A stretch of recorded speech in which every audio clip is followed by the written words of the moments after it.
नमस्कार दर्शक बंधु पूर्व पक्ष प्रस्तुत विश्व चक्रव्यूह को आपण मानू मु परशुराम दास स्वागत करुछि।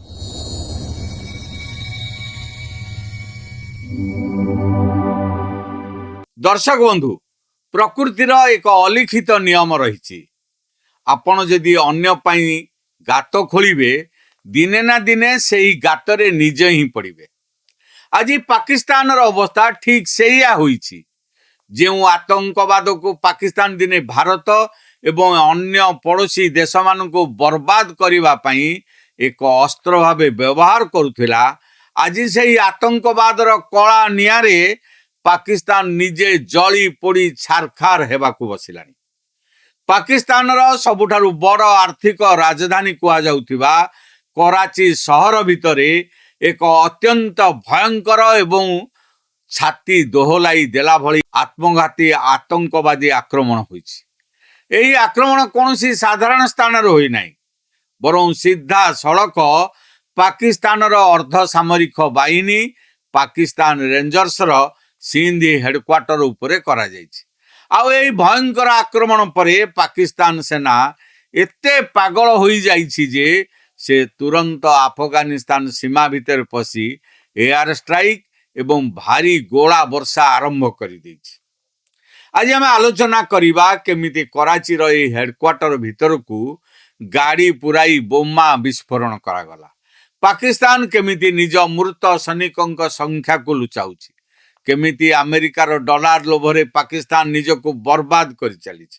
भिडियोटी बहुत गुरुत्वपूर्ण हेबाकू जाउछि, तेणु आपण शेष पर्यंत निश्चय देखंतु। आपण माने देखुतांतु विश्व चक्रव्यूह। मोर आपण मान को अनुरोध, आम चैनल को लाइक करंतु, सब्सक्राइब करंतु आ बंधु मान को सहित अधिक रु अधिक शेयर करंतु। दर्शक बंधु, एही आक्रमण स्थान को बुझीबा अत्यंत जरूरी।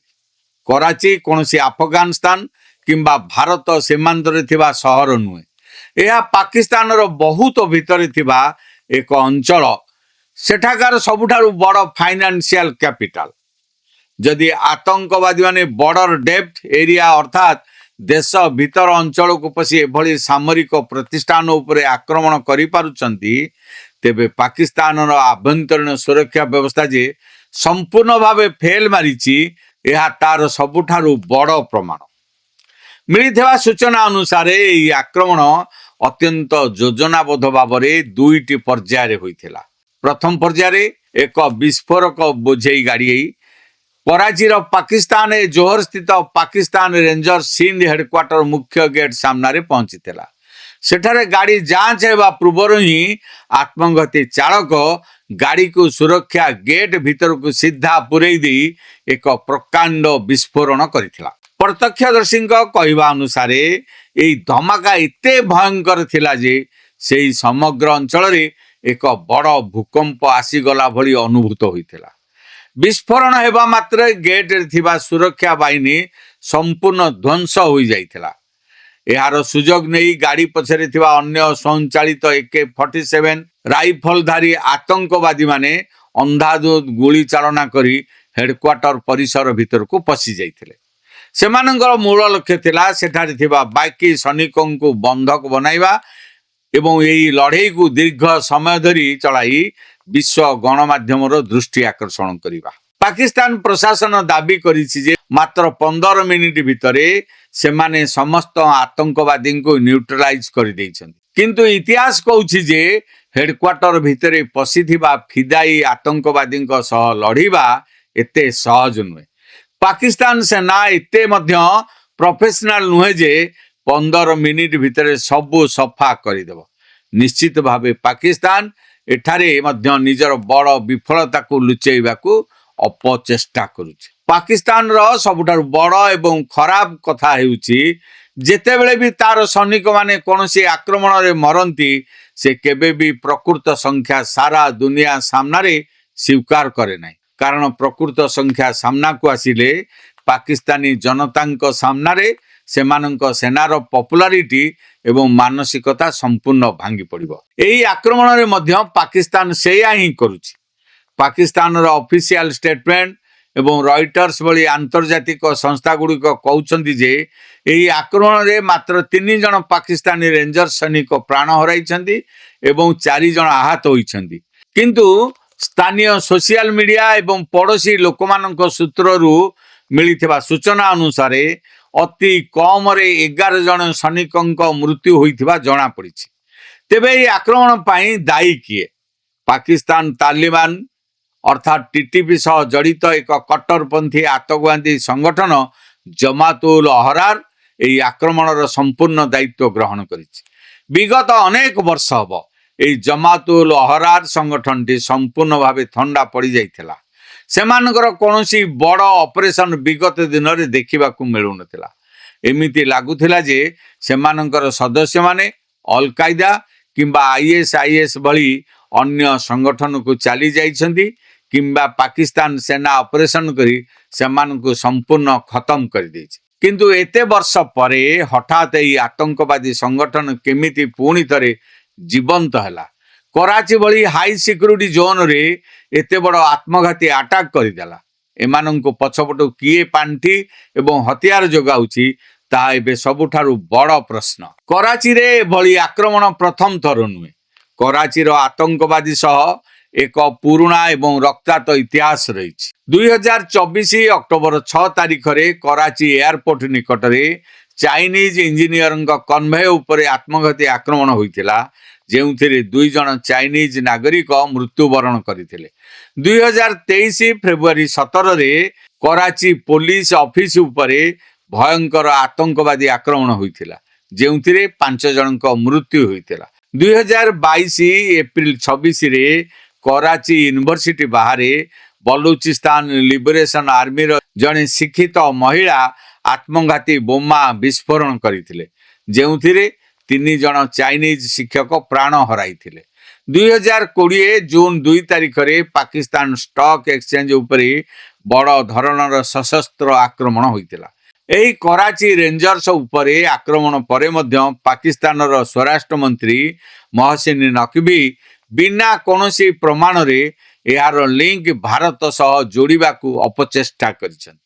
କିନ୍ତୁ ଭାରତ ସରକାର ଏହି ବେସଲେସ୍ ଏବଂ ମିଥ୍ୟା ଅଭିଯୋଗକୁ ସମ୍ପୂର୍ଣ୍ଣ ଭାବେ ପ୍ରତ୍ୟାଖ୍ୟାନ କରିଛନ୍ତି।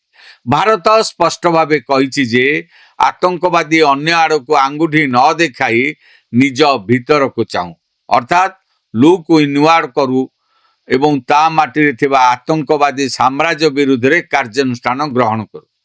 କରାଚି ଆକ୍ରମଣ ପରେ ନିଜ ଦେଶର ଲୋକଙ୍କ ଆକ୍ରୋଶରୁ ନିଜ ସେନାର ଇଜ୍ଜତ ବଞ୍ଚାଇବା ପାଇଁ ପାକିସ୍ତାନ ସେନା ତୁରନ୍ତ ଆଫଗାନିସ୍ତାନ ସୀମା ଭିତରେ ଥିବା କୁନାର, ପକ୍ତିଆ ଏବଂ ପକ୍ତିକା ଅଞ୍ଚଳ ଉପରେ ଏୟାର ଷ୍ଟ୍ରାଇକ୍ ଏବଂ ହେଭି ଆର୍ଟିଲାରୀ ଆକ୍ରମଣ କରିଛି।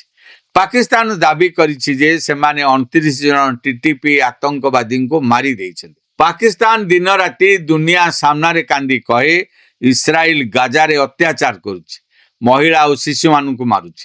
କିନ୍ତୁ ସେ ନିଜେ ଆଫଗାନିସ୍ତାନର ସାଧାରଣ ନାଗରିକ ବସବାସ କରୁଥିବା ଘନ ବସତି ଅଞ୍ଚଳ ଉପରେ ଦୂରରୁ ତୋପ ବା ଆର୍ଟିଲାରୀ ସେଲିଂ କରୁଛି।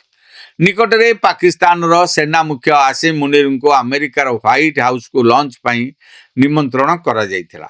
ଆମେରିକା ଏବଂ ଇରାନ ମଧ୍ୟରେ ଚାଲିଥିବା ଯୁଦ୍ଧ ଭଳି ସ୍ଥିତିକୁ ଶାନ୍ତ କରିବା ପାଇଁ ପାକିସ୍ତାନ ମଧ୍ୟସ୍ଥି ସାଜିଥିଲା। ପାକିସ୍ତାନୀ ନେତା ଓ ସେନା ଭାବୁଥିଲେ ଯେ ସେମାନେ ସମଗ୍ର ବିଶ୍ୱର ନିଷ୍ପତ୍ତି ଏବେ ଇସଲାମାବାଦରେ ବସି କରିବେ। କିନ୍ତୁ ପାକିସ୍ତାନୀ ପ୍ରଶାସନ ଅତ୍ୟନ୍ତ ଲୋଭୀ।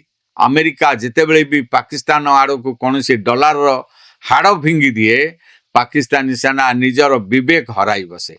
ଇତିହାସ ସାକ୍ଷୀ ଅଛି, ଯେତେବେଳେ ବି ପାକିସ୍ତାନ ଆମେରିକା ସହ ହାତ ମିଳାଇଛି, ସେତେବେଳେ ପାକିସ୍ତାନ ମାଟିରେ ପ୍ରବଳ ରକ୍ତପାତ ହୋଇଛି। ପ୍ରଥମେ ଜେନେରାଲ ଜିଆ ଉଲ୍ ହକ୍ ଆମେରିକା ସହ ମିଶି ଆଫଗାନିସ୍ତାନରେ ଜିହାଦ ଆରମ୍ଭ କଲେ। ପାକିସ୍ତାନ ଭିତରେ ଡ୍ରଗ୍ସ ଓ କଲାସନିକୋଭ ସଂସ୍କୃତି ପଶିଲା। ତାପରେ general Pervez Musharraf America war on ଟେରରରେ ସାମିଲ ହେଲେ। ପାକିସ୍ତାନରେ ହଜାର ହଜାର ଆତ୍ମଘାତୀ ବୋମା ବିସ୍ଫୋରଣ ହେଲା। ଏବେ ଜେନେରାଲ ଆସିମ ମୁନିର ପୁଣି ସେହି ସମାନ ଭୁଲ କରୁଛନ୍ତି। ଆମେରିକା ପାକିସ୍ତାନକୁ କେବଳ ନିଜ ସ୍ୱାର୍ଥ ପାଇଁ ବ୍ୟବହାର କରୁଛି। ପାକିସ୍ତାନର ଆର୍ମି ଓ ସେହବାଜ ଶରିଫ ସରକାର ଖୁସିରେ ବ୍ୟବହାର ହେଉଛନ୍ତି।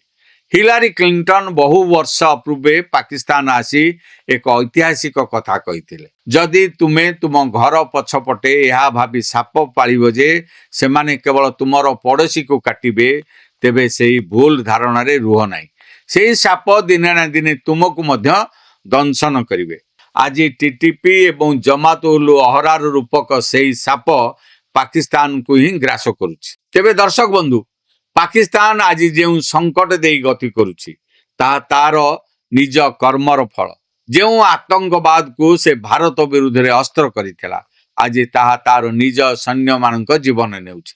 आपण मानकु कौन लगुछि अफगानिस्तान कौन पाकिस्तान रे एयर स्ट्राइक रो उचित जवाब देब पाकिस्तान कौन केबे आतंकवाद को प्रश्रय देबा बंद करिवो आपण मूल्यवान मतामत आमको कमेंट बॉक्स रे निश्चय जणांतु। आंतर्जातिक राजनीति एवं प्रतिरक्षा दुनियार समस्त गुरुत्वपूर्ण अपडेट सबुठारु आगे ओडिया रे पाइबा पई आम चैनल पूर्वपक्ष प्रस्तुत विश्व चक्रव्यूह को लाइक करंतु बंधु मानक सहित शेयर करंतु सब्सक्राइब करबा पई भूलंतु नाही। एड शेष करछि आजिर ए प्रसंग पुणी देखाब नुआ प्रसंग सहित रहुछि। नमस्कार।